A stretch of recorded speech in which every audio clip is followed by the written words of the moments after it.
Kuki refugee singna akhoi German tiger rose makhoi lifeline ni mogi punchi mahingi thaba ingang chanana ba maru ba lambi ni haina sembani haina so phongdoruli adu japnadi JWF nadi sasuna phongdoruli German tiger road haibasi masi hura lambi ni arona thoki puna ba ni nisha pasala lon ba lambi hura lanagi lambi oigadori bani haina so pen da phongdoroli adu kuki sina di makhoi lifeline oigadori ba lambi makhoi thabai ngang chatok chasingi jana thangna ba polom gi thabai ngang chabi chatpagi lambi ni haina so phongdoroli adu tongan ba amadadi masi hura no lagi lambi ni drug puthok pusingi lambi ni haina so JWF na phongdoroli masi kuki na phongdoroli basiga tongan ba organization JWF na phongdoroli basiga masi makhoi na lifeline ni hari basiga amana huran lonar ki lambi oigadori ni haibasi masi ani sigi karamba aronbe agenda oina gadori bono kari karma mengi bi bi abse smuse la ke so yamna lubei shuni da aina hambada khangning buse German road haiba tiger road haibase masi lengak na recognize to graba phan thada graba lambi am oibra oidabra yes id PWD degi natraga leba asigi lambi semna na ba ain me am lebuko national highway ki semna na ba my agency lady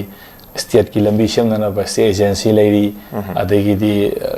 simayam lady buko PMGSY ki PWD ki national highway ki my project IBR ki edana ko kanana control tawri high river area sing ase PWD program de yaw lambi oiber maminga si tongana thon grabra kuki ro karieba German road tiger road kain thon gi ba lei grabra paisa kai grabra karam hetai chat kre wari bobu ko si yam koi section na yeng natraga de akona sugumba misnomer man papi de pisan ba se masidagi akoi reality olako su yai ba ko ai masi han bada masima ai thadok ni aduga lambi ama semba haibo sidi mi be condition adum darka le raga di adum semakane ba karaidano mapau ni kangdi putpani kangdi wa thong shab ni kangdi kaino kanum to lambi ama sema pai busidi adum lambi puna maksem ba haibase tawuda bu lambi du kaido bai semino lambi du maduna kanada kari environment kari effect tawi ko li haib mayam am lei yo lo mayam adu mayam singu fulfill torba pot am oibra natraga di sigumba magi hural lanagi kari gi adu ada haibu mai condition du oresano bu ko but sigi lambi itself chi handak yam toina German tiger road adu ada pangang na dei se aina hambada khangningi di masigi lambi sibu sumaina sum popularize to honba taragadi madu sum reality da ola anebuko yes ana masigi posi hanbada masi aidi laitri na dum lawebuko rambagi lambi ne na dum lawrieba aidi kanana semino kanana ming tholino kaido wait semino kaido no gamenta da lambi ni aduna masana nangi drug puba da bagi loito ko huram masi lam mahariba pose masi misnomer ni masi sigumba lambi se laitaba Kuran lambi amani haibisiko masimadi aidi ahanba igi statement ne maramni masideda declare to ba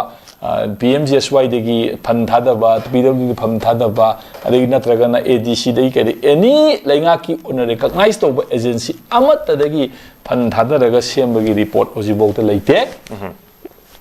aduga loina asideda tawriba posing asisu mahdaki mamangda kokominara kainoma kanoda tharaga national green kanogi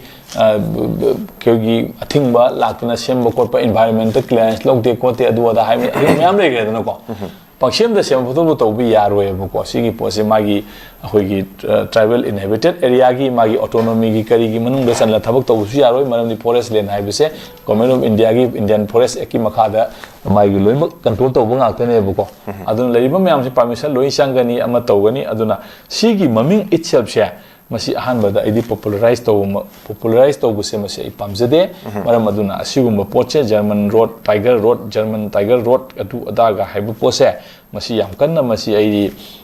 khabar da kari da amada mi man ngang bada su ko masi palanjaning de aduga sumaina haibu lambi ama ko maming matha khangdaba mioi kharana hural na da lambi ma semgale haibu lambi si masi athing semak pa yaroi haidana adu maina maming matha pi da bido oina idi sumaina thamaningi aduga sigi pochi akoina yam aidi popularize to si pamde na ai sumaina thamje okay yamna marik chuma wafam ne koi ozan thami ko German tiger road haibasi ngasi phawda koi government na recognize to gibu laitri but masi hura lanar gi lambi ne hamen ba thoklo yamna popularity oigini haibaduni ozan haije yamna panthok panchin amadi koi paper da hapa du oiro any problem any program du khana bu oiro German tiger road haibasi ngasi bukta recognize to giba ayaba pi ba laitri haibaduni masida koina